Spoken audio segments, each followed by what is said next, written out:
Good morning friends. आज के इस वीडियो में हम देखेंगे मास एंड स्प्रिंग सिस्टम का एक एग्जांपल।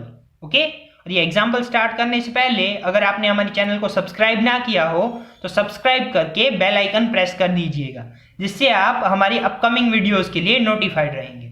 ओके, अब क्वेश्चन स्टार्ट करें तो क्वेश्चन क्या कहता है, for the system shown in figure. तो यहाँ पे जो फिगर दी गई है ये हमारी सिस्टम है। If K1 equals to 2400 newton per metre, K2 1600 newton per metre, K3 3600 newton per metre. ये हमारे स्टिफनेस कोएफिशिएंट तीनों स्प्रिंग के दे दिए। And K4 and K5 are equal which is equals to 500 newton per metre. Then find the mass m such that the system will have the natural frequency of 10 Hz। That means natural frequency उन लोगों ने question में ही specify कर दी है। अब अगर हम figure का एनालिसिस करें तो फिगर में हम देखेंगे कि पहली तीन स्प्रिंग 1, 2 एंड 3 वो सीरीज में दी गई हैं और बाकी की दो स्प्रिंग्स 4 एंड 5 वो दोनों पैरेलल में दी गई हैं। तो पहले हम सीरीज में दी गई स्प्रिंग का कॉम्बिनेशन करके इक्विवेलेंट स्प्रिंग स्टिफनेस KE1 निकालेंगे और दो पैरेलल में दी गई हैं उनका कॉम्बिनेशन करके equivalent spring stiffness to KE2 निकालेंगे। और एट द एंड आप KE1 और KE2 दोनों को ऐड करके KE3 निकालोगे। ओके, अब ऐड क्यों करेंगे, क्योंकि देखो KE1 मास के ऊपर साइड है और KE2 मास के नीचे साइड है, और जब स्प्रिंग मास के दोनों अलग अलग साइड पे हो तब उन्हें पैरेलल गिना जाता है, और पैरेलल जब भी स्प्रिंग्स दी गई हो तब उनका डायरेक्ट एडिशन होता है। इसलिए KE1 को KE2 से डायरेक्ट ऐड किया है। अगर वो सीरीज में होते तो उनके 1 फॉर्म में जैसे यहाँ हुआ है वैसे एडिशन होता, बट वो मास के अलग अलग साइड हैं इसीलिए उन्हें पैरेलल गिना जाएगा, इसीलिए डायरेक्टली एडिशन होगा। ओके, तो सबसे पहले इन तीन स्प्रिंग्स का इक्विवेलेंट स्प्रिंग स्टिफनेस निकालें। तो यहाँ पे मैंने फॉर्मूला लिखा है कि 1/K equivalent 1 is equals to 1/K1 plus 1/K2 plus 1/K3। तो तीनों स्प्रिंग की स्टिफनेस यहाँ पे दे दी गई है 2400, 1600, 3600। तो ये तीनों वैल्यूज यहाँ पे पुट करूं तो कैलसी में आप इसका आंसर निकालो तो ये आंसर आएगा इनिशियली। बट हमें क्या निकालना है, KE1 निकालना है।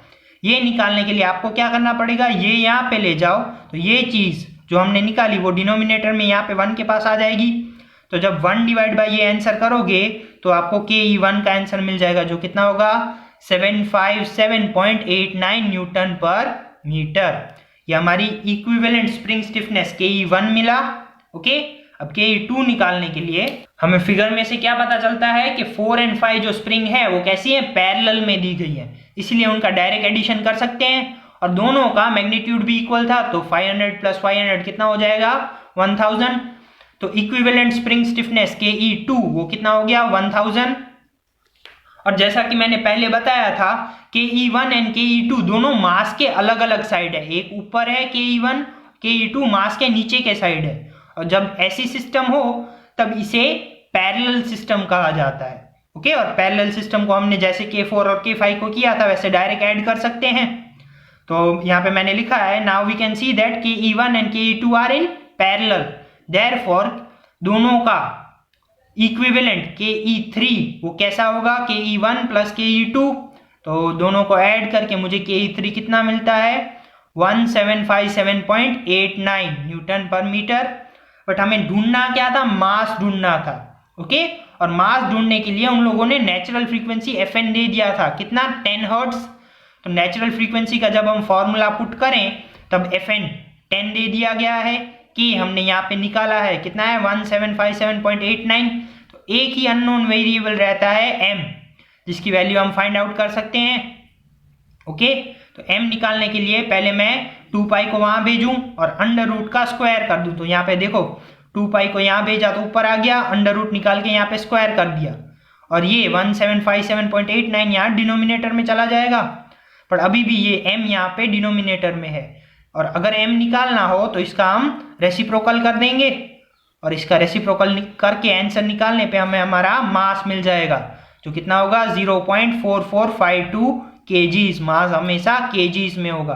ओके, तो ये हमारा मास निकल गया और सम कंप्लीट हो गया। That's all for the day, thank you.